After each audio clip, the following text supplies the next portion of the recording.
que esas personas te digan gracias por ministrar mi vida y ayudarme, porque de verdad necesitaba gente como ustedes para saber qué hacer. Porque hay flow, porque decían en el momento en que pasas estas cosas, tú te sientes como a veces de lo peor, te sientes como que no va a servir de nada lo que estoy haciendo. ¿Por qué paso por esto, Dios? ¿Por qué paso por estas cosas? ¿Cierto?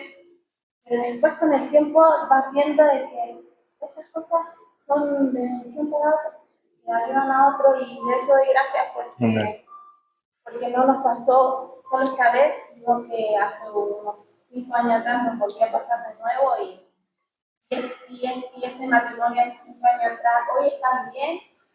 Podemos decir, Señor, gracias porque pudimos ser un aporte para su oración, para su relación, y eso doy gracias, Señor, por Amén. eso, porque a veces nos damos gracias por esos errores, por el pasado, de los cuales aprendemos mucho.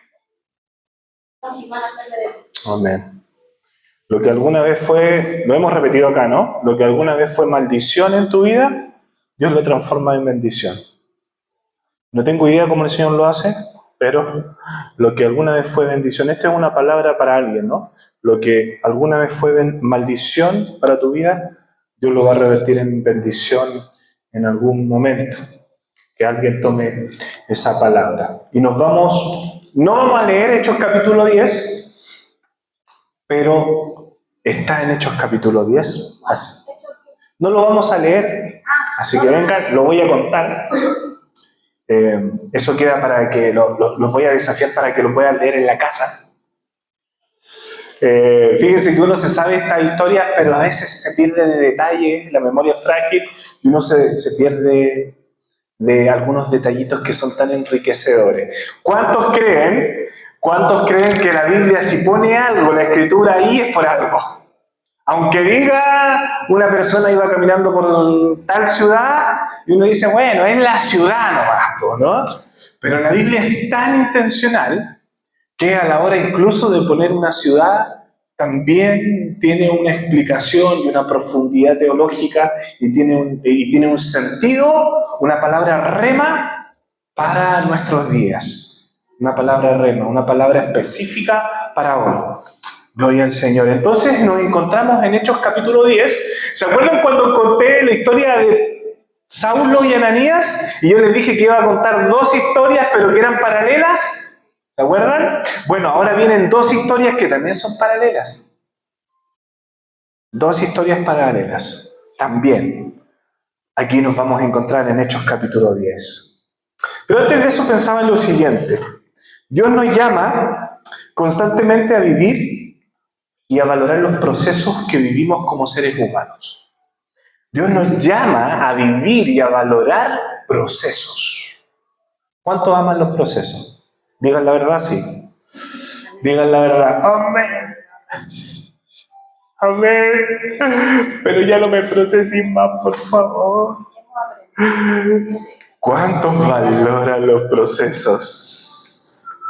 ¿No? ¿Cuántos han dicho esa frase, Señor? Yo sé que tus grandes batallas los mandas para grandes soldados, pero conmigo te pasaste. Y Dios nos llama constantemente a vivir y a valorar los procesos que vivimos como seres humanos, ¿no? Deudas, pérdida de seres queridos, accidentes, logros, festejos, enfermedades, cambios de trabajo, titulaciones, nacimientos, depresión, incertidumbre, tantas cosas que vivimos como seres humanos y que no las podemos contabilizar en un puro día, porque la verdad de las cosas es que los días la vida no se cuenta en días ni en años, sino que más bien se cuenta en procesos, se cuenta en temporadas, ¿no? Y gloria al Señor por eso. Entonces hay gente que es muy adulta, pero que no ha querido ser procesada. Entonces puede tener 60 años, pero espiritualmente tiene como 15. Es un cachorro todavía. ¿Cuántos se han encontrado con esas personas? No, es que yo llevo 20 años en el Evangelio. ¿No? Y tú te das cuenta que esa persona tiene falta de amor, que cuando viene su proceso lo quiere evitar por cualquier parte. Entonces nos damos cuenta que la vida se mide en procesos. Y este es el caso de Pedro. ¿Mm? Muchas veces quisiéramos que Dios hiciera milagros inmediatos. Yo recuerdo perfectamente, con lujo y detalle, que en algunos momentos de mi vida me hubiera gustado que Dios hiciera milagros inmediatos en mi vida, así como en la Biblia. Y uno se lo reclama a veces: Señor, ¿por qué mi familia todavía no se entrega al Señor? ¿Por qué mi familia todavía no te conoce? ¿Por qué no de una vienes y te mándate un ángel? La hacemos más corta. Mándate un ángel. No un arcángel. Ya con un ángel mi familia se convierte. ¿Por qué no te mandáis un angelito y esto se acaba más rápido? Y anhelamos muchas veces los procesos inmediatos, los milagros inmediatos. Pero entiendo de parte de Dios que si fuera así no podríamos recibir todo aquello que nos pueden dar los milagros en proceso. ¿Cuántos dicen amén a eso? Si fueran siempre milagros inmediatos, no podríamos recibir todo lo que Dios nos puede dar en los milagros en proceso. Por eso le preguntaba: ¿cuántos abrazan sus procesos? ¿Cuántos aman los procesos? ¿Cuántos valoran los procesos? Y este es el caso de Pedro. A Pedro yo creo que de alguna manera todos nos sentimos identificados, aunque tal vez usted no sea tan sanguíneo como Pedro, pero de alguna manera todos nos sentimos como expuestos con la vida de Pedro, porque la vida de Pedro fue una vida de procesos. Pedro, cuando siguió al Señor, cuando Jesús pasaba por el mar de Galilea y le dijo: ven, sígueme y yo te haré pescadores de hombres. Y la Biblia narra de que él, dejando sus redes, lo siguió, y parecía que hasta ahí todo iba viento en popa, ¿no? Pero Pedro se fue dando cuenta que era tan terco, tan duro, tan testarudo, tan cabeza de pescador, que se dio cuenta que necesitó un proceso hasta adulto, muy adulto. Muy adulto. Entonces esta es la historia de Pedro, pero viene con un personaje que es espectacular, digno de una película, de una serie. No sé si está la serie, Cornelio, la vida de Cornelio. Entonces les voy a contar la historia de Cornelio y la historia de Pedro y cómo se van a juntar, ¿no? Entonces dice la palabra en Hechos capítulo 10 que Cornelio vivía en Cesarea. No en Cesarea, ¿no? En Cesarea, vivía en Cesarea, una ciudad en el Medio Oriente, ¿no? Vivía un hombre llamado Cornelio. ¿Y quién era este Cornelio? Un centurión romano. ¿Y qué era un centurión romano? Era un oficial que estaba a cargo de 100 hombres, de 100 soldados. De ahí viene la palabra centurión, ¿no? Un soldado, un oficial de ejército encargado de 100 soldados. Bajo la orden de 100 soldados, siempre en el Imperio Romano, en todas las fases del Imperio Romano, iba a haber un centurión. Por lo tanto, un centurión romano era la columna vertebral de todo el ejército de Roma. Y ahí estaba Cornelio, un hombre con disciplina física. Generalmente los centuriones romanos eran muy robustos, muy fuertes, con un vozarrón de autoridad, ¿no? 1,80 m, espalda ancha, algo así como un pastor de iglesia hogar. Algo así, más o menos, ¿ya? Pero generalmente estos hombres tenían capacidad de liderazgo, una capacidad enorme de poder ordenar a estos soldados, de poder ejercitarlos y de poder ejercer una disciplina física sobre estos hombres. Estos centuriones generalmente estaban en el frente de la batalla, en el frente de batalla. Cada vez que había una guerra, al frente estaba, en primera fila estaba el centurión romano, porque él tenía que dar el ejemplo. Generalmente estaba con una vara. ¿Ya?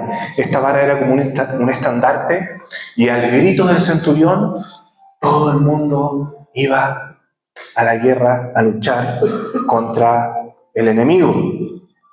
Pero la Biblia nos narra cosas súper interesantes, porque este centurión romano no era cualquier centurión romano, y nos da algunas pistas de quién era este Cornelio. Y Cornelio por ser solamente centurión romano, gozaba de buena reputación. Gozaba de buena reputación. Ser un soldado romano en el siglo I y mucho más un centurión gozaba de estatus social. Entonces gozaba de la buena reputación y la palabra dice que era temeroso de Dios. Y que era temeroso de Dios. ¿Cuántos quisieran ser temerosos de Dios? Y decía que incluso este hombre oraba. Era temeroso de Dios, oraba y repartía limosna a todos los pobres. Eso generalmente no lo hacía un centurión romano. No repartía limosna a los pobres. Generalmente eso no era una característica particular de los romanos. Los romanos no daban limosna, ¿no? Los romanos pensaban que a ellos les tocó por algún castigo de los dioses, ¿no? Entonces podríamos decir que este centurión romano tenía buena reputación, era temeroso de Dios y no necesitaba nada, excepto algo. Había algo que le faltaba. Entonces, la pregunta es, ¿cómo este hombre temeroso de Dios, que oraba y que repartía limosna, le faltaba algo? Y no lo dice la Biblia explícitamente que le faltaba algo, pero la historia nos va a narrar y nos va a dar algunas pistas de que este centurión romano necesitaba algo, aún cuando era temeroso de Dios. Necesitaba algo, aunque pareciera que no necesitaba de nada. Y dice la Escritura que este hombre, este centurión, estaba en su casa y tuvo una visión. Y en esa visión aparece un ángel. ¡Wow! ¿Se le imaginan esa? Y del versículo 4 al versículo 6 vamos a leer y dice: Cornelio lo miró fijamente, aterrorizado. Cuando aparece, imagínense que un centurión romano se aterrorice. Un centurión romano no se aterroriza con nada, pero ver un ángel debe ser algo glorioso, ¿no? Entonces lo miró fijamente, aterrorizado, y le dijo: ¿qué quieres, Señor?, le preguntó el ángel. Y el ángel contestó: Dios ha recibido tus oraciones y tus donativos a los pobres como una ofrenda. Ahora pues, envía algunos hombres a Jope, otra ciudad, y manda a llamar a un hombre llamado Simón Pedro. Aquí está un tal Peter, ¿no? Él estaba hospedándose con Simón, un curtidor que vive cerca de la orilla del mar. Entonces esa es toda la revelación que tiene Cornelio. Se le asoma un ángel y le dice: anda donde un tal Pedro. Y él hizo lo que dijo el ángel. Me hubiera gustado a mí, si hubiera sido Cornelio, me hubiera gustado que el ángel me hubiera dicho algo más, ¿no? A nosotros los evangélicos nos gusta que nos profeticen, ¿no? Nos gusta: ya, pero dime algo de mi futuro, ¿no? Dime cómo voy a estar en 5 años. Bien, pues si soy un ángel, ¿ya? Yo sé que tú tienes algo más que decirme. ¿Cómo anda y veo de un Simón? Aparte que 9 de cada 10 hombres se llamaban Simón en el siglo I. Entonces, más encima, por último, tírame otro nombre, ¿no? Entonces anda Jope. Y va a estar este Simón, más encima ni siquiera en la casa de él, ¿no? Va a estar en la casa de un tal, de otro Simón, el curtidor, un curtidor, ¿no? Una persona que trabajaba con cueros y los vendía, ¿no? ¿Ya? Entonces, estaba quedándose en la casa de un Simón, el curtidor.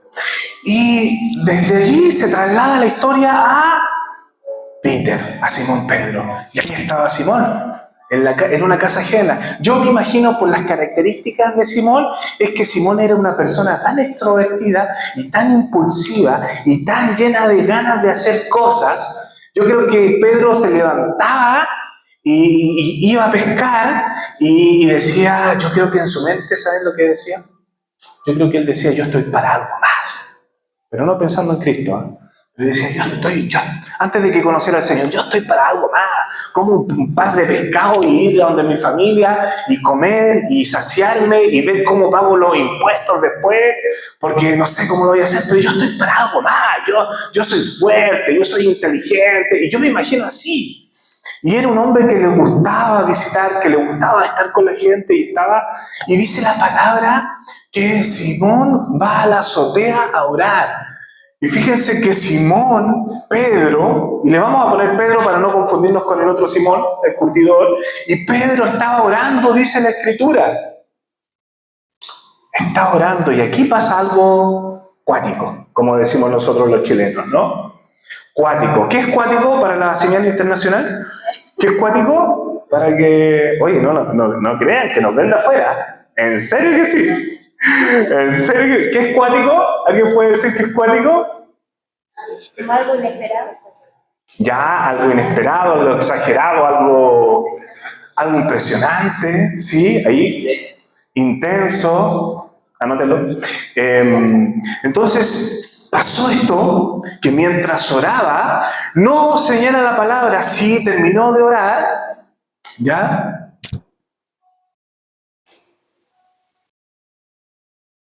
Ahí está, perdón. Y dice que mientras oraba, tuvo hambre. ¿Cuántos han orado y les da como y se imaginan el churrasquito? O una parrilla. En ayuno es peor. En ayuno es terrible. ¿No? En ayuno es terrible. Pero ya después se te pasa. Es como, a mí por lo menos al principio y ya después ya te lanza. Pero dice que, fíjense que Pedro fue a la azotea a orar, pero dice que tuvo hambre. Dice la palabra, y mientras preparaban comida, es decir, este hombre no sabemos cuánto oró, pero tuvo hambre y ya estaba preparando comida.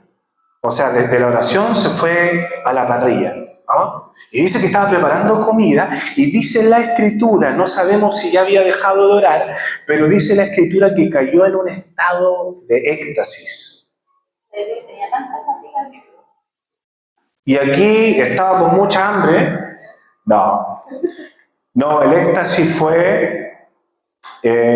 aquí sacamos la conclusión de que el éxtasis que estaba viviendo Pedro no era porque tenía hambre, sino porque estaba lleno de la presencia del Señor. Estaba lleno de la presencia del Señor. Este Pedro es el mismo que, lleno de la presencia de Dios, fue uno de los primeros predicadores después del avivamiento del siglo I, del Pentecostés, y en donde se convierte en 3.000 personas, y en la segunda predicación 5.000 personas. Este Pedro es quien, lleno del Espíritu Santo, orando le da hambre, orando prepara comida, la cazuelita, y orando entra en un éxtasis, dice la Escritura. Y dice que ve los cielos abiertos. Imagínense este panorama. Dice que los cielos se abren y ve algo parecido a una sábana que cae de los cielos abiertos, pero las 4 puntas caídas. ¿Vieron que una sábana tiene 4 puntas? Y con las 4 puntas caídas. Y eso ve Pedro, y decía que en esta sábana iban cayendo animales, iban bajando animales de todo tipo de especies. Reptiles, animales, aves, todo tipo de peces. Entonces, cuando la Biblia habla de todo tipo de peces, todo tipo de animales, está hablando que habían animales puros y animales impuros. ¿Por qué? Porque los judíos clasificaban los animales de 2 formas: puros o impuros. Habían animales que no se podían comer por la ley judía, por la ley de Moisés y por la tradición rabínica. ¿Ya cuántos sabían eso? Que los judíos clasificaban a los animales en puros e impuros, y se acabó. Para ellos no había otra clasificación más que puros e impuros. Entonces decía, en esta visión, en este éxtasis, decía que bajaban y bajaban animales. Y en el versículo 13 había una voz que decía: levántate, Pedro, mátalos y come. Y Pedro dijo: no, Señor. Dijo Pedro: jamás he comido algo que nuestras leyes judías declaren impuro e inmundo. Pero la voz habló de nuevo: no llames algo impuro si Dios lo ha hecho limpio.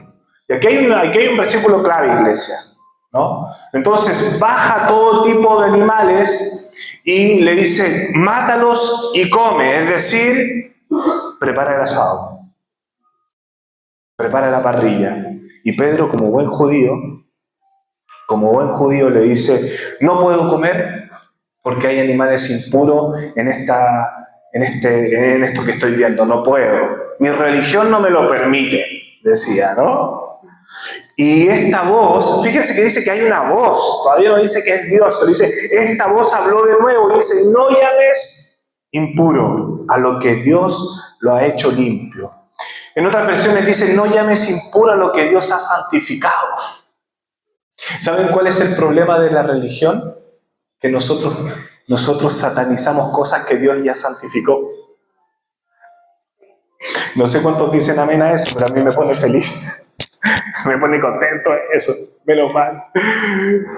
Y lo voy a repetir de nuevo. Nosotros los evangélicos satanizamos cosas que Dios ya limpió.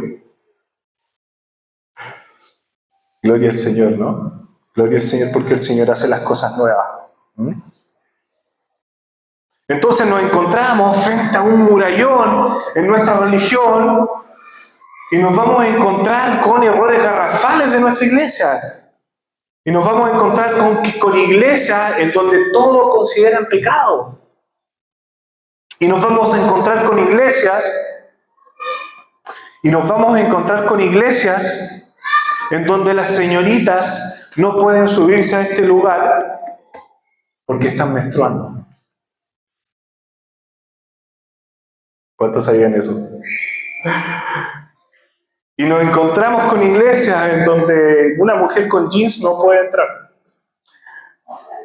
Y nos encontramos con muchas doctrinas de hombres.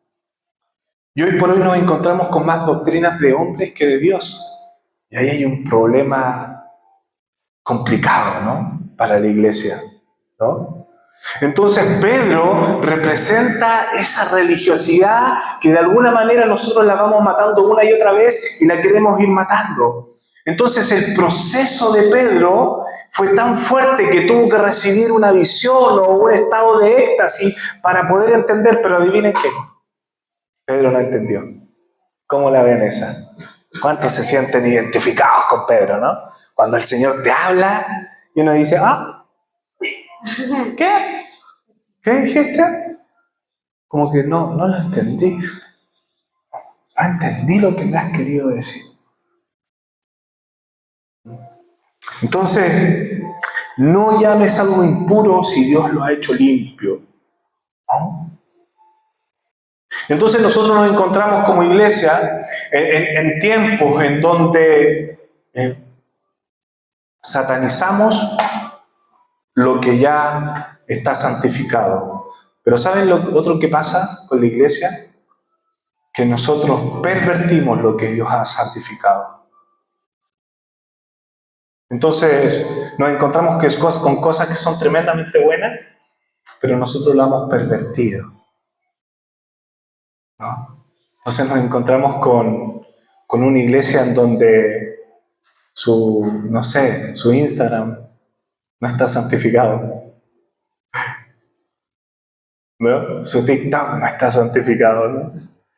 Y nos encontramos con estas cosas, que lo que Dios ya santificó, nosotros también lo pervertimos, ¿no? Entonces esa voz le habló, ¿no? Y la misma visión le repitió 3 veces. Ahí sí que me siento identificado con Pedro, porque a veces uno quiere la confirmación. ¿Cuántos esperan la confirmación de Dios? Ahí digo por si acaso, por si fui yo, por si fue una cosa mía, ¿no? Bueno, pidamos la confirmación hasta que cada vez la voz del Espíritu Santo sea más clara en nuestra vida. Pero la visión, dice en el versículo 16, que la misma visión se repitió 3 veces y repentinamente la sábana fue subida al cielo. Fíjense que para el pueblo judío la ley mosaica y la tradición rabínica dice que cierto tipo de animales, especialmente los animales que con uñas, con pezuñas, ¿no?, eran impuros. Y también había una separación estricta en una eventual relación entre judíos y gentiles. Y esto va a ser súper importante. ¿Saben por qué? Porque lo más probable es que Pedro estaba pensando en los animales. Y no es lo que Dios le quería decir. Dios no le estaba hablando de animales, pero se iba a dar cuenta después. No se estaba dando cuenta que le hablaba de personas, pero Pedro dice, no, yo no voy a comer animales impuros. Entonces le dice, lo que yo he santificado, tú no lo llames impuro. ¡Wow! Gloria al Señor, ¿ah? Gloria al Señor. Y hay una contradicción enorme en la iglesia evangélica, porque muchas veces nuestra religiosidad nos permite ver algunas cosas, pero otras cosas no. ¿Cuántos saben que estas tarimas o los púlpitos son de la antigua Grecia, son de origen pagano? No sé cuántos sabían. Estas tarimas, estos púlpitos que algunas iglesias la consagran al Señor, que es una ridiculez consagrar esto al Señor, porque esto es nada. Esto es un auditorio, y damos gracias al Señor por el auditorio también, ¿no? Porque también nos permite estar en un lugar y todo lo que eso significa, pero hay gente que consagra esto.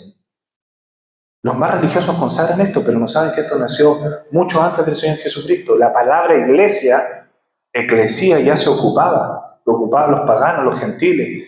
En el siglo III, Platón, Aristóteles, todos aquellos ya ocupaban la palabra eclesía, porque la palabra eclesía significa asamblea. Y los llamados hacia afuera. Por eso Jesús ocupó el término, porque eclesía significa los llamados hacia afuera. ¿Y nosotros qué hicimos? Nos llamamos, pero hacia adentro. Entre más adentro, mejor, ¿no? Entonces, Dios empezó a santificar todas las cosas. En Cristo Jesús se santifican todas las cosas. Jesucristo fue capaz de conectar el cielo con la tierra. Y por medio de Jesucristo el cielo y la tierra están conectadas. Gloria al Señor. Entonces, mi pregunta es, ¿qué es lo que le sucedía a Pedro? Que no podía entender lo que Dios estaba queriendo decir. La tradición limitó su visión. La religión de Pedro limitó su relación con Dios. El cabeza dura, el ser poco enseñable, a Pedro lo limitó. Entonces dice la palabra que mientras Pedro quedó pensando en qué era lo que Dios le estaba queriendo decir, porque Pedro después de esto quedó marcando ocupado, ¿no? Yo creo que también me pasaría lo mismo. Yo creo que si veo eso y me encima con hambre, peor, me pongo idiota, ¿no? Entonces yo diría, no, con hambre y me encima viendo cosas raras, yo también quedaría como Pedro pensando en lo que Dios le había querido decir. Y entre eso y mientras Pedro queda pensando, ¿no? Dicen que llegan los servidores de Cornelio, porque Cornelio cuando recibe esa visión manda a 2 servidores a Jope. Cornelio no va, sino que como buen soldado del ejército y oficial del ejército, él no va, sino que manda a 2 siervos y los manda a Jope, y mientras Pedro estaba marcando ocupado, llegan estos 2 siervos a Jope. Y antes de que los viera cara a cara, el Espíritu Santo, dice la palabra, Hechos capítulo 10, dice que el Espíritu Santo dice, van a venir 2 personas a verte. En algunas versiones dicen, van a venir 3 personas a verte. ¿Ya? No tengas miedo, no temas, porque yo los mandé. No temas porque yo los mandé. ¿Ya? El Espíritu Santo, dice la palabra que decía Pedro, unos hombres te vienen a buscar, ve con ellos, no te preocupes, porque yo los he enviado. Entonces Pedro obedece, les invita a pasar, fíjense que no se van inmediatamente, porque venían de una larga noche, y los judíos generalmente son hospedadores. Esto es una práctica muy común en el siglo I, en que los judíos eran hospedadores. Entonces llegan estas visitas, los invita a pasar, y al otro día se van, dice la palabra. Entonces van llegando a Cesarea, de Jope a Cesarea, y en el versículo 24 dice, mientras Cornelio los esperaba, invitó a todos sus amigos y parientes. Dice la Escritura en el versículo 24, miren qué locura. O sea, venía Pedrito, un pescador, pero Cornelio tenía una percepción tan alta de Pedro, porque lo más probable es que Cornelio ya había escuchado lo que Pedro ya había hecho, señales, prodigios, milagros. Entonces dijeron, no sé cuántos han tenido un invitado así tan bacán como para decirle, este invitado tiene que verlo toda mi familia. Yo había ido a visita y no está nadie. ¿no? Entonces, Cornelio, siendo oficial del ejército, y dice la palabra en el versículo 24, que invita a sus amigos e invita a sus familiares. Era como que aquí viene un evento espectacular. Necesitamos escuchar a Pedro. No sé qué tiene que decirnos Pedro, pero Pedro nos va a decir algo, tiene un mensaje para nosotros, entonces yo incluso invito a mi familia. ¿Cómo la ven? Porque ayer hablábamos en la casa de Erika, en la charla del bautismo, que el Espíritu Santo es atrayente. El Espíritu Santo atrae incluso a los niños. Entonces Cornelio entendía que esa persona estaba llena del poder de Dios e invitó hasta a su familia. Y Pedro venía, pero marcando ocupado. ¿Cierto? Estaba ahí como el meme, ¿no? ¿Cierto? Como que iba caminando, yo creo que ya después ya ni conversaba en el camino. ¿Qué me habrá querido decir el Señor? Con esta locura, con esta visión, la sábana, los animales, todo tipo de animales, etc. Y dice el versículo 25, fíjense esta. Y a mí, ¿saben qué? Hay algo que me encanta de parte de Dios. Me encanta después, pero en el momento no, se lo debo confesar. Me encanta cuando el Señor nos incomoda. Me encanta cuando el Espíritu Santo nos incomoda. Fíjense esto, el versículo 25 dice que cuando Pedro entró a la casa, ¿saben lo que significa que Pedro entrara a una casa de un romano? La tradición rabínica decía que un judío por nada del mundo podía entrar a la casa de un gentil. Un gentil es alguien no circuncidado. Un gentil es alguien no judío. Estaba en contra de la ley mosaica. Ningún judío devoto podía entrar a la casa de un gentil y menos de un romano. Porque cuando tú entras a la casa de un romano, tú te vas a encontrar con todas las deidades de los romanos. Los romanos tenían tantas deidades como los griegos. Porque los romanos adoptaron las deidades de los griegos. Entonces tú vas pasando como por el bañito. Sí, no sé, yo me imagino que Pedro no pasó ni por el baño, pero si se hubiera sentado en el water, yo creo que ahí al lado del confort debería haber algo así, un incienso, con un dios, ¿no? Arriba del confort, y tirando incienso no solamente para los olores, ¿no?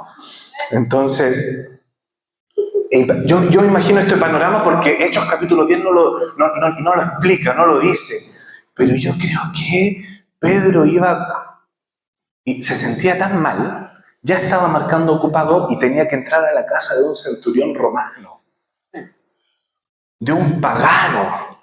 Yo creo que Pedro le hacía hasta arcada entrar a la casa del centurión.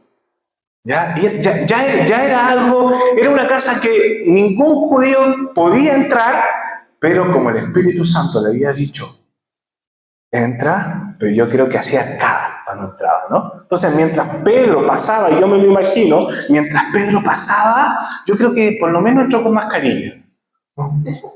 Por lo menos con mascarilla, porque yo creo que encontraba hasta hediondo. Yo decía, estos romanos no se bañan, pasado ala, llenos, venían recién del ejército, ¿no? Entonces, imagínense el panorama. Y el versículo 26 dice, el versículo 25, perdón. Cuando Pedro entró a la casa, Cornelio se postró a sus pies y lo adoró. Fíjense el panorama donde te mete el Espíritu Santo. Ya con arcada de entrar en la casa de los romanos, llenos de estatuas y de incienso, por la idolatría que había en esas casas, y más encima Cornelio, que era, ojo, interesante esto, temeroso de Dios, pero viene y se arrodilla. Y yo creo que hace esta arrodillada así como cuando te arrastras y cuando metí un gol. Cuando Cristiano Ronaldo mete un gol y se arrastra así, yo creo que Pedro quedó indignadísimo. O sea, yo ya no quería venir, vine porque le hice caso al Espíritu Santo y más encima este Gil se arrodilla. Entonces dice el versículo 26, dice, pero Pedro lo levanta inmediatamente y yo me imagino que con el carácter de Pedro, yo creo que no le tomó la manito, sino, párese por favor. Yo creo que Pedro ya estaba así como una vena acá gorda y le decía, párate. Le decía, párate, porque yo soy hombre tanto como tú, le dice. Le dice la palabra en el versículo 26, le dice, yo soy hombre igual que tú, le dice. ¿Qué estaría haciendo? Atontonado. ¿cierto? Pedro lo levanta y le dice, levántate, yo soy un ser humano igual que tú. Versículo 26. Les quiero decir algo, iglesia. El Espíritu Santo te va a poner en aprietos. Ya no son tus decisiones las que te van a poner en aprietos. Es el Espíritu Santo que te va a poner en aprietos. Uy, papito. Y cuando Dios te pone en aprietos, ¿sabes por qué? Es porque quieres que aprendas algo nuevo de parte de Dios. Cuando el Espíritu Santo te pone en aprietos, es porque algo nuevo viene de parte de Dios.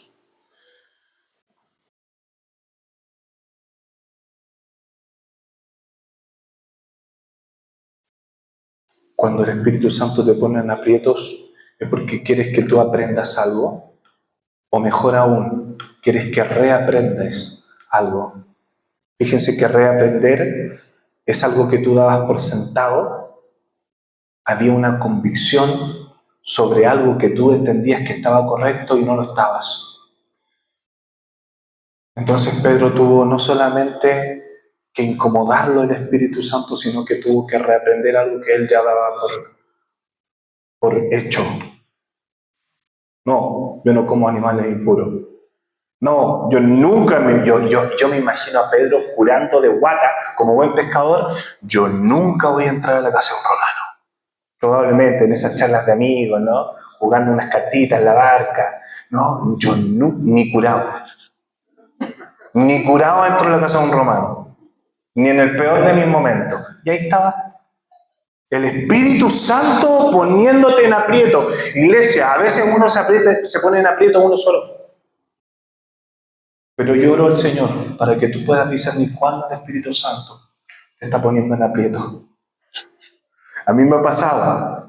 Iba a decir, Lili, esto ya lo dijiste, pero trabajar de Uber, a mí fue el Espíritu Santo de Dios que me puso en aprietos porque no me gusta manejar. Y me puso en aprietos cuando estuve predicando en Uber con personas que no quería estar probablemente. Y gloria al Señor por eso, ¿no? Gloria al Señor porque el Espíritu Santo te pone en aprietos, pero es para enseñarte algo nuevo. Quiero decirte, iglesia, algo nuevo de parte de Dios viene para ti. Algo nuevo de parte de Dios, pero este no es una frase motivacional. Esto no es una frase motivacional. Algo nuevo de parte de Dios viene para ti, pero tú necesitas discernir que es el Espíritu Santo que te pone en aprietos. Recuerdo que cuando prediqué en Argentina, ¿te acuerdas, Lili? Yo te conté, y Mariano nos decía, Esteban, cuando estuve, justo subí a predicar, Esteban, no vayas a hablar en lengua, porque aquí no hablamos en lengua. ¿No? En la graduación me tocó predicar, en la graduación de octavo cuando no estuve, y el 90% de las personas que estaban allí eran bautistas. Y amo a mis hermanos bautistas, pero sus reuniones son como chupar un clavo, son medias desabridas, ¿no?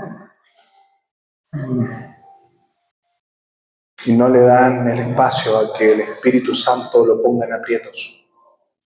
Los bautistas no quieren que el Espíritu Santo los ponga en aprietos. Y el Señor me dio la oportunidad de compartir experiencias sobre el Espíritu Santo. Y fue maravilloso. Fue maravilloso porque después pude terminar orando por mis hermanos bautistas. Un hermano me decía, ¿en serio que el Señor hace eso? ¿En serio que el Señor hace eso? ¿De verdad? Bueno, sí, el Señor en uno, ¿no? Gloria al Señor. Entonces Dios, cuando Dios te pone en aprieto es porque algo nuevo de parte de Dios viene.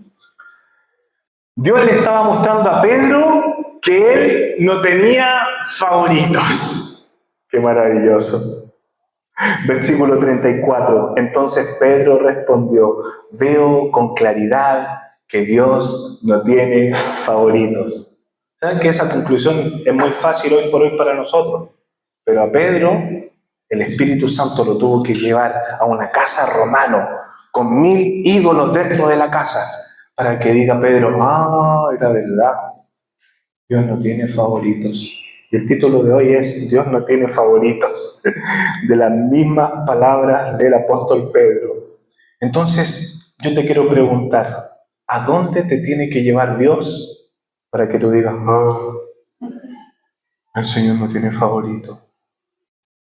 Tal vez tú estás convencido de que, y tú me puedes decir, bueno, yo ya sé que el Señor no tiene favoritos, por tanto no hay judío ni gentil, esclavo ni libre, hombre y mujer, todos somos iguales. Y nosotros ya somos una iglesia entendida, pero ponte en tus infiernos personales. ¿A dónde te tiene que llevar el Señor? ¿En dónde te va a incomodar el Espíritu Santo para que tú digas, esto era lo que el Señor me quería decir? Señor, pero es que yo estaba convencido de algo. Entonces Pedro respondió, veo con claridad que Dios nos muestra favoritismo. Y por otra parte, fíjense esto que es interesante, porque mientras el Espíritu Santo le enseñaba a Pedro, al mismo instante el Espíritu Santo le estaba enseñando a Cornelio. Por otra parte, estaba Cornelio, que aún cuando él tuvo un acercamiento con Dios, porque ¿qué decía la palabra en los primeros versículos? Que él era temeroso de Dios, oraba y le daba limosna a los pobres. Llevémoslo a nuestro contexto. Un Cornelio de hoy. Yo voy todos los sábados a Iglesia Hogar. Yo ofrendo, yo doy todo, todo por el Señor, ¿no? No falto, ¿no? Me conecto los primeros miércoles de cada mes a mí, a la Iglesia Hogar, y ahí estamos con mis hermanos. Pero fíjense que había algo que Cornelio necesitaba aprender. ¿Saben qué era? Y esto es terrible. Prepárense, afírmense. Necesitaba que Cristo le fuera revelado. Entonces, este pasaje nos está enseñando que aunque hayan personas devotos, aunque hayan personas que oran, aunque hayan personas que asistan cada sábado a Iglesia Hogar, aunque hayan personas que lleven 20 años en el Evangelio, Cristo necesita ser revelado a tu persona. ¿Saben por qué Cristo no era revelado en Cornelio? Porque da unas pistas. Porque cuando entra Pedro, hace la de Cristiano Ronaldo y se arrodilla ante Pedro. Fíjense que cuando nosotros vamos conociendo al Señor, muchas veces no sabemos discernir la voz de Dios, no sabemos si Dios nos habla o Dios no nos habla. Dios me dijo y al final me di cuenta que Dios no me dijo. Y vamos conociendo al Señor y poco a poco, y en el proceso Cristo es revelado. Pero Cristo quiere revelarse a tu vida, pero es necesario que tú puedas ser y tener un corazón enseñable.